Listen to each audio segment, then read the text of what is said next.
Hello everyone, সবাই কেমন আছো? আশা করছি সবাই খুব ভালো আছো। আমিও আমার সোনা মামামকে নিয়ে খুব ভালো আছি। আজকে আমরা চলে যাব সোনা মামামকে প্রসাদ দিতে মুখে।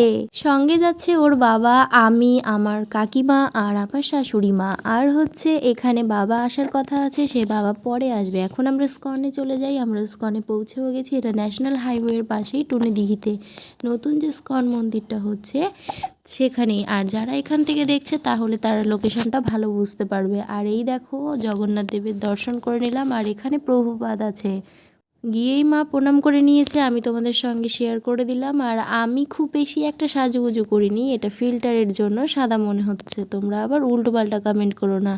তারপরে এখান থেকে আমরা গীতা কিনে নিয়েছি। মেয়েকে প্রসাদ মুখে দেওয়ার পর আমার মেয়ে গীতাই ধরেছিল। তোমরা ভিডিও কন্টিনিউ দেখতে থাকো, আমি এখানে বড় ভিডিও অবশ্যই দেবো। আর দেখা হবে নেক্সট ভিডিওতে। চ্যানেলটা সাবস্ক্রাইব করো। বাই।